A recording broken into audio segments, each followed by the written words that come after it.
Celebramos en la Santa Misa el domingo 29 del tiempo ordinario en el ciclo litúrgico B. Nos enfocamos en el Evangelio según San Marcos y en esta ocasión nos encontramos a Jesús, al cual se le acercan dos de sus apóstoles favoritos después de que les ha anunciado por tercera vez que va a morir en una cruz y luego resucitar.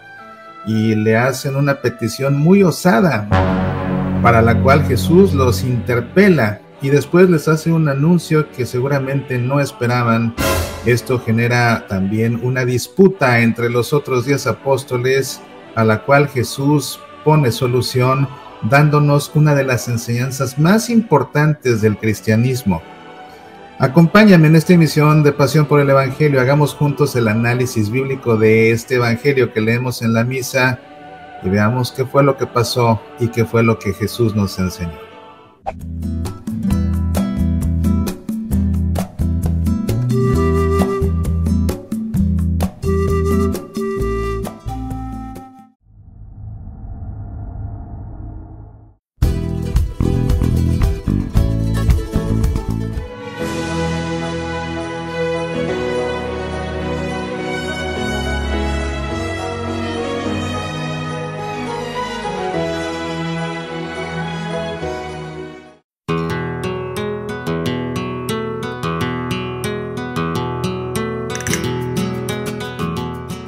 Sí, a veces es necesario defender nuestra fe católica. Es entonces necesario recurrir a la apologética. Pero cuando no se sabe apologética, se cae en la trampa de defender la fe agrediendo a quienes no la comparten, apabullando a quienes no piensan igual y peor, tratando de demostrarles lo equivocado que están para demostrarles que quien está en lo correcto soy yo. No, eso no es hacer apologética. El propósito de la verdadera apologética es ayudar a quien no comprende la verdadera fe a entenderla, para que llegue a la única verdad revelada por Dios y pueda a través de esa verdad cultivar una plena relación con Dios, Padre, Hijo y Espíritu Santo. Pero es imposible compartir la verdad de nuestra fe, incluso defenderla cuando nosotros mismos no la conocemos o comprendemos. Por eso te invito a inscribirte al curso de apologética que estoy impartiendo a través de Internet, con la autoría y producción del apologeta católico José Miguel Arraiz. Juntos exploraremos en 12 lecciones estos temas: introducción a la apologética, las imágenes sagradas, la comunión de los santos, Biblia, magisterio y tradición, el papado, la sucesión apostólica, la justificación, la Santísima Trinidad, la Eucaristía, el cielo, el infierno y el purgatorio, el bautismo y el canon de la Biblia. El curso es en línea, puedes inscribirte en cualquier momento y tomar las lecciones en tu tiempo y a tu ritmo. Inscríbete en el sitio semillasparalavida.org/apologética. Medita, aprende, apasionate por nuestra fe.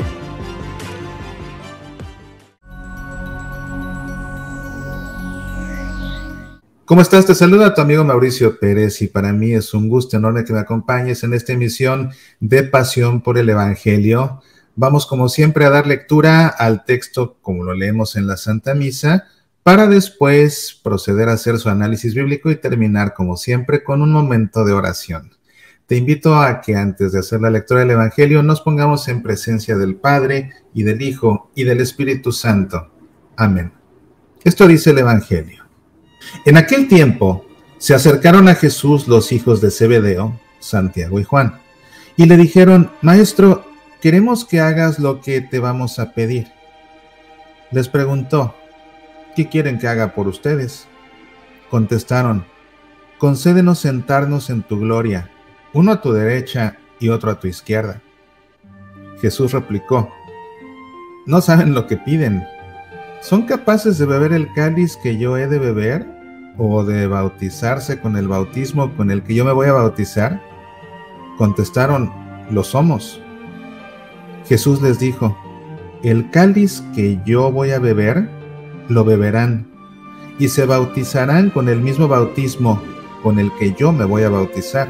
Pero el sentarse a mi derecha o a mi izquierda, no me toca a mí concederlo. Está ya reservado. Los otros 10, al oír aquello, se indignaron contra Santiago y Juan. Jesús, reuniéndolos, les dijo: ¿saben que los que son reconocidos como jefes de las naciones los dominan como señores absolutos? y que los grandes los oprimen con su poder. Ustedes, nada de eso. El que quiera ser grande sea su servidor, y el que quiera ser primero sea esclavo de todos. Porque el Hijo del Hombre no ha venido para que le sirvan, sino para servir y dar su vida en rescate por muchos.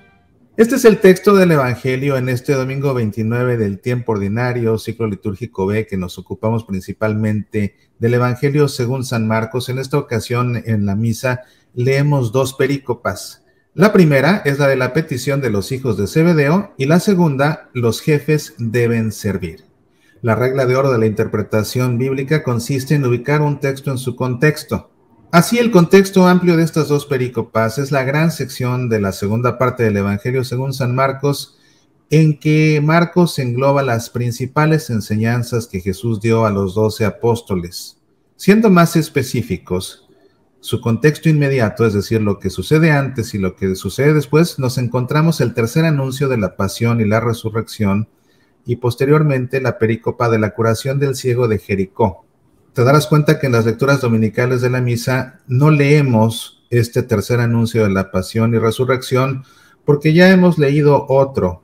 El leccionario simplemente salta a este otro episodio, pero es importante tener presente ese contexto porque de él se deriva precisamente lo que le vienen a pedir Santiago y Juan a Jesús en esta ocasión. Los actores que intervienen en estas perícopas son Jesús, Santiago, Juan y los otros 10 apóstoles. Vamos a dar lectura al Evangelio de nuevo, esta vez deteniéndonos para irlo analizando. En aquel tiempo se acercaron a Jesús los hijos de Zebedeo, Santiago y Juan. Este pasaje del Evangelio que leemos en esta ocasión únicamente aparece en el Evangelio de San Marcos, que escribió primero, y en el Evangelio según San Mateo, que escribió después y que en gran parte está basado en el Evangelio según San Marcos, pero hay una diferencia notable. Según la versión de Mateo, no son Santiago y Juan quienes le hacen a Jesús esta petición, sino la madre de ellos. Esto lo pudo hacer Mateo o bien de su propia cosecha o tal vez por sus propias fuentes. Tal vez él sabía un detalle que Marcos no, completó el pasaje de Marcos y agregó ese detalle de que fue la mamá, o a lo mejor si fueron directamente Santiago y Juan. Como sea, el sentido de la petición y la respuesta de Jesús es lo importante.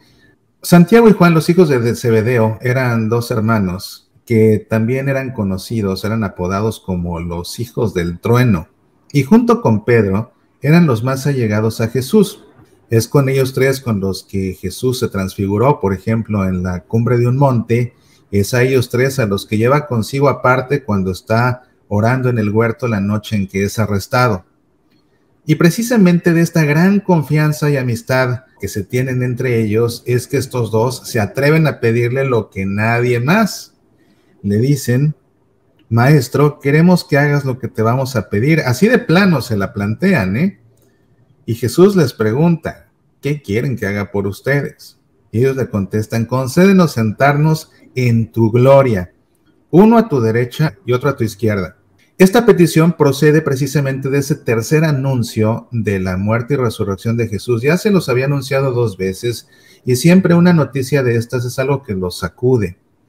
Pero quizás después de 3 veces de anunciarlo, comiencen ellos a asimilar qué es lo que va a pasar y tal vez en su mente y en su fe comiencen a tener un atisbo de que se trata de un evento mesiánico y por eso es que están hablando incluso de la gloria de Jesús, sobre todo sabiendo que va a resucitar. Por eso es que le piden precisamente sentarse uno a la derecha y otro a la izquierda, es decir, querían ocupar los puestos de más gloria después de la gloria. Realmente fue una petición muy osada, de mucha confianza. Jesús les dice: no saben lo que piden, y los interpela. ¿Son capaces de beber el cáliz que yo he de beber o de bautizarse con el bautismo que yo me voy a bautizar? El cáliz es, a fin de cuentas, un símbolo del sufrimiento. Es como cuando Jesús oraba en el huerto y le pide a Jesús: Padre mío, si es posible, que pase este cáliz sin que yo lo beba. Es decir, si te es posible, Dios mío, que ya no tenga que sufrir aquello por lo que vine a sufrir. Jesús en el huerto llegó a rezar por no morir en la cruz. Fue lo que hizo cuando le pidió al Padre que si era posible que el cáliz pasara sin que lo bebiera, pero finalmente se acoge a su voluntad y dice, pero que no se haga mi voluntad, sino la tuya. Entonces es lo que les pregunto, ¿ustedes son capaces de beber este cáliz que yo voy a beber? ¿Ustedes son capaces de sufrir lo que yo voy a sufrir? Y luego le dice, o de bautizarse con el bautismo, que yo me voy a bautizar. Acuérdate que la palabra bautismo significa sepultura. ¿Ustedes son capaces de sepultarse como yo me voy a sepultar? Y le contestan sin dudarlo, lo somos. Realmente, si te fijas, eran, a lo mejor por eso eran los hijos del trueno, eran impetuosos, eran osados. Claro que lo somos.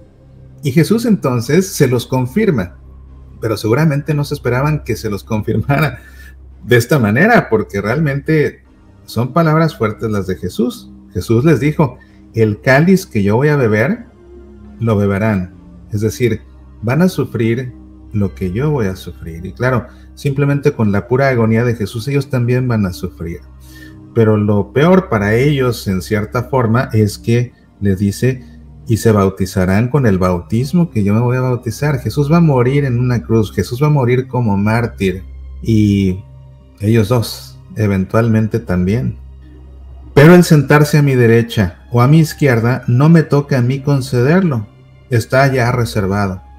Jesús mismo se acoge a la voluntad de su Padre y no la cambia. ¿Quiénes se sentarán a su derecha y a su izquierda? Su Padre lo ha dispuesto, pero una cosa es cierta, no le toca ni a Santiago ni a Juan, y así se los hace saber. Los otros 10, al oír aquello, se indignaron contra Santiago y Juan. Entonces comienzan a murmurar, porque ¿qué era lo que estaban a fin de cuentas pidiéndole Santiago y Juan a Jesús? Jesús, ¿nos puedes hacer una vez que estés en tu gloria, nos puedes hacer los más importantes después de ti?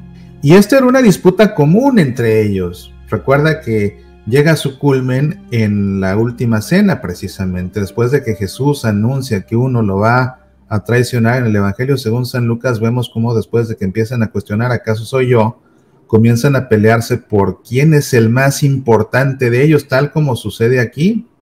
¿Por qué se indignan de que esos dos quieran ser los más importantes? No creo que haya sido porque hayan pensado, mira este par de cretinos, qué importantes se creen. No, lo que pasa es que no querían que ellos fueran los más importantes porque cada uno de ellos se sentía el más importante. Esa era la verdad. Entonces Jesús, cuando ve lo que está pasando, los reúne a todos y les dice, ¿saben que los que son reconocidos como jefes de las naciones los dominan como señores absolutos y que los grandes los oprimen con su poder? Ustedes nada de eso. El que quiera ser grande sea su servidor y el que quiera ser primero sea esclavo de todos. Porque el Hijo del Hombre no ha venido para que le sirvan, sino para servir y dar su vida en rescate por muchos. Esta vez no me detuve versículo por versículo, sino que leí toda la perícopa completa, porque vale mucho la pena analizar su estructura. Y es lo que vamos a hacer, y eso sí me gustaría que lo hagamos paso a paso. Te vas a sorprender, es en cierta forma una obra de arte. Se juega aquí con paralelos de una manera impresionante. Si estás viendo Pasión por el Evangelio es porque te interesa estudiar a fondo la Sagrada Escritura. Es la razón por la que te invito a que descargues el video de mi conferencia Métodos de Interpretación Bíblica en la Iglesia Católica. En esta conferencia damos un recorrido por diferentes métodos de exégesis bíblica empleados en la Iglesia Católica, tales como el método histórico crítico, la influencia de los textos, la lectura canónica, el análisis semiótico, el análisis narrativo, el análisis psicológico, el análisis retórico y otros más.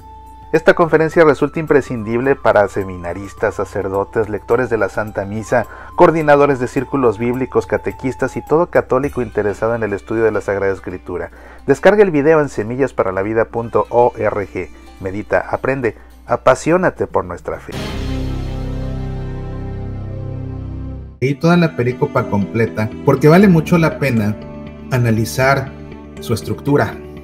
Y es lo que vamos a hacer, y eso sí me gustaría que lo hagamos paso a paso. Te vas a sorprender, es en cierta forma una obra de arte. Se juega aquí con paralelos de una manera impresionante. Mira, Jesús dice que los jefes de las naciones, que pretenden ser señores absolutos, oprimen a los demás. Y plantea entonces Jesús un paralelo antitético, refiriéndose ahora a los apóstoles. Los jefes de las naciones pretenden ser señores absolutos, y a los apóstoles les dice, el que quiera ser grande, ¿te fijas la relación? Los jefes de las naciones pretenden ser señores absolutos. Jesús dice, el que quiera ser grande, como un señor absoluto, y después, ¿qué hacen los que pretenden ser señores absolutos? Oprimen. ¿Qué es lo que dice Jesús que tiene que hacer el que quiera ser grande? Ser el servidor de los otros. Entonces, fíjate la estructura, cómo se plantea aquí un paralelo antitético, las mismas ideas pero opuestas. Los jefes de las naciones versus los apóstoles pretenden ser señores absolutos versus el que quiera ser grande, oprimen versus sea su servidor. Y después Jesús establece otro paralelo, pero ahora para enfatizar lo que dice de los apóstoles, y eso por supuesto aplica a todos los discípulos de Jesús, o sea, a nosotros mismos también. Entonces Jesús establece otro paralelo, fíjate bien, el que quiera ser el primero sea esclavo de todos. Jesús había dicho, el que quiera ser grande sea su servidor, y con un paralelo sinonímico enfatiza, el que quiera ser el primero sea esclavo de todos.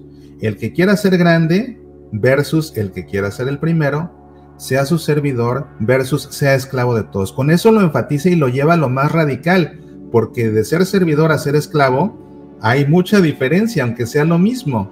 Una cosa es servir y otra cosa es ser esclavo, es más extremo, es radical. Bueno, de esto que está diciendo Jesús ahora, ya olvídate de los jefes de las naciones, ya concentrémonos en los apóstoles. Jesús les da esta enseñanza y lo lleva al plano radical de ser esclavo de todos. Jesús da una explicación de por qué tiene que ser esclavo de todos, y para ello, entonces Jesús establece otro paralelo, pero ahora entre los apóstoles y él mismo. Dice Jesús, el que quiera ser grande, o el que quiera ser el primero, que sea servidor, dijo primero, y que sea esclavo de todos, dijo después, cuando lo lleva al extremo. De esta estructura general, Jesús plantea un paralelo, refiriéndose ahora a quién, al Hijo del Hombre. ¿Quién es el Hijo del Hombre? Es Jesús. Acuérdate que el Hijo del Hombre es un título mesiánico que Jesús saca de los textos de el profeta Daniel, que se refiere precisamente al Mesías. Y que aquí como que resulta incluso muy interesante, porque Jesús está contrastando al que quiere ser grande, no con el Hijo de Dios, sino con el Hijo del Hombre, que nuevamente es un título mesiánico, sí, pero fíjate cómo no dijo el Hijo de Dios, sino el Hijo del Hombre. O sea, él mismo como que de alguna forma está siendo muy humilde en contraste con el que quiera ser grande, con el que quiera ser primero.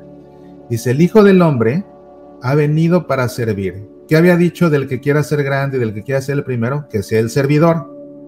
Y luego lo llevó al extremo, que sea esclavo de todos. Y al respecto de sí mismo, ese ha venido para servir, lo lleva entonces al extremo, dar su vida en rescate. ¿Qué hay más extremo que morir por los demás como servicio?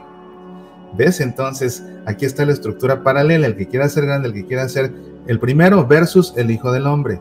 Sea servidor versus ha venido para servir, sea esclavo de todos versus dar su vida en rescate. Y de esa manera Jesús da esta enseñanza llevándola al extremo. ¿Por qué tienen que ser no solo servidores, sino incluso esclavos? Porque el Hijo del Hombre no solo vino a servir, sino incluso para dar su vida en rescate como servicio extremo. ¿Te das cuenta? Es muy interesante la forma como jugó aquí el evangelista con todas estas ideas, precisamente armando estos paralelos para que nos quede claro cuál tiene que ser nuestra actitud y además por qué, y cómo tiene que ser una actitud de servicio, porque Jesús sirvió, pero además al extremo de sernos esclavos, así como Él da la vida en servicio extremo por los demás. Ahora, fíjate, esto es muy interesante. Cuando tú lees el texto en el evangeliario, dice al final que el Hijo del Hombre no ha venido para que le sirvan, sino para servir y para dar su vida en rescate por todos. Pero cuando estaba yo leyendo el Evangelio en griego, para ver el texto original, me llevé la sorpresa de que no dice que Jesús vino a dar su vida en rescate por todos, sino que dice que vino a dar su vida en rescate por muchos. Sin embargo, cuando un versículo atrás se refirió a los apóstoles o al que quiera ser el primero, dice, sea esclavo de todos. Y no es lo mismo de todos que de muchos. Y lo interesante es que el evangeliario lo tradujo como todos. Pero otra vez, cuando vemos el texto en griego en el original, dice, sea esclavo de todos. Este panton doulos. Panton significa de todos. Y después dice, porque el Hijo del Hombre no ha venido para que le sirvan, sino para servir y dar su vida en rescate por muchos. Dune, tin psichin, autu, litron, anti, polón. Y ese polón es por muchos. Y no es lo mismo polón que pantón. No es lo mismo de muchos que de todos. ¿Te das cuenta? Entonces, lo que dijo Jesús es que ustedes tienen que ser esclavos de todos. Yo vine a morir por muchos. No es realmente una diferencia de palabras tan sutil, ¿eh? Tiene mucho significado. Y yo creo que la traducción que se hizo con un espíritu litúrgico. Déjame decirte por qué. Porque recuerda que hasta hace unos años, hasta que el Papa Benedicto XVI pidió que se corrigiera, en la consagración del vino que decía el sacerdote, sangre de la alianza nueva y eterna que será derramada por ustedes y por todos los hombres para el perdón de los pecados. Hasta que el Papa Benedicto XVI dijo, no, hay que corregir ese texto porque eso no fue lo que dijo Jesús. Cuando leíamos el Evangelio en griego, no habla de todos, dice ochlos polis, es decir, por muchos, por muchos. Entonces, lo tradujeron litúrgicamente como por todos, porque a fin de cuentas Jesús murió por todos, ¿verdad? Sin embargo, aunque Jesús murió por todos, lo cierto es que no todos se van a salvar, porque el que rechace la salvación no se va a salvar. El que muere en pecado mortal no se va a salvar. El que repudia a Dios no se va a salvar. El que comete el pecado contra el Espíritu Santo no se va a salvar. Por eso Jesús muere por todos, pero se van a salvar muchos, ¿ves? Y entonces yo creo que aquí, cuando tradujeron el Evangelio para el evangeliario, precisamente por esa misma línea de pensamiento, es que lo han de haber traducido como que vino a dar su vida en rescate por todos.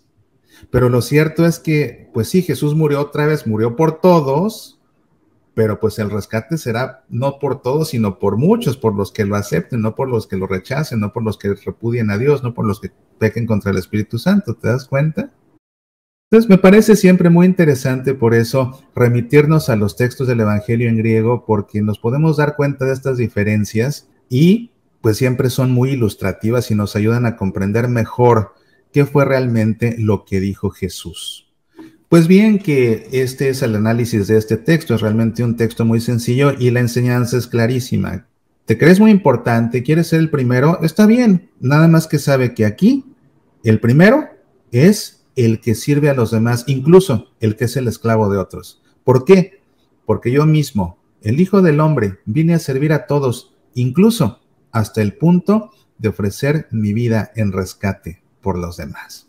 Así de simple es la enseñanza, ¿no? Pero en lo práctico muchas veces nos damos cuenta de que así de difícil es vivirla. Por eso es que te invito a que, ya terminando esta explicación, ahora nosotros nos dirijamos a Jesús en un momento de oración y le respondamos a esto que Él nos ha enseñado. Para ello te invito a que por un momento cierres tus ojos, pongas tu mano en tu corazón y en tu interior hagas eco a estas palabras. Señor Jesús, te amo tanto que quisiera estar a tu derecha o a tu izquierda, mas tú me enseñas que debo ocupar el puesto que para mí tiene dispuesto nuestro Padre Celestial. Me enseñas que para ser el primero debo servir a todos. Me enseñas que para ser el primero debo ser esclavo de todos. Pero eso requiere humildad. Concédeme la humildad necesaria para servir a todos sin condiciones, para entregar mi vida como tú, por el bien de los demás. Concédeme la gracia de encontrarte a ti, sirviendo yo a mis hermanos, desgastando mi vida por ellos de ser necesario. Así como haces tú, que entregas tu vida misma por nuestra salvación. Amén. En el nombre del Padre, y del Hijo, y del Espíritu Santo. Amén. Mil gracias en verdad por el favor de tu atención. Ojalá que esta explicación del Evangelio te ayude a comprenderlo con más claridad. Y ya sumado esto a la humildad de tu sacerdote, encontrarás la forma de hacerlo vida. Y así tu lectura del Evangelio será mucho más plena. Tenemos una cita la próxima semana con el favor de Dios para seguir analizando el Evangelio. Entre semana recuerda que podemos seguirnos escuchando a través del programa Semillas para la Vida, que puedes escuchar en tu estación de radio católica favorita o en su formato en podcast, en YouTube, en Facebook o en tu aplicación favorita de podcast, y también en nuestro sitio semillasparalavida.org. Te invito también, si no lo has hecho, a que busques en nuestros canales en YouTube y en Facebook cada semana, entre semana, nuestro programa El Club de los Búhos, donde reflexionamos acerca de muchos temas cotidianos que inciden en nuestra vida de fe. Deseo en verdad que Dios te llene de bendiciones y sobre todo, que tú encuentres la manera cada día de ser tú mismo una bendición de Dios para todos los demás. Apasionate por nuestra fe. ¿Qué te parecería leer una novela católica, pero una novela de suspenso, de amor, de intriga, en la que hay un crimen que resolver? Las entradas para un espectáculo extraviadas y un fraude que se comete en una empresa le cambian la vida a una pareja de una forma que ellos jamás hubieran sospechado, y los expone a una situación cada vez más complicada en que su vida pierde sentido, y la única forma de recuperar ese sentido será siendo capaces de superar el rencor para lograr perdonar. Se trata de mi nuevo título, la novela El laberinto del perdón. Es este mi 11º título y me complazco en compartirlo contigo.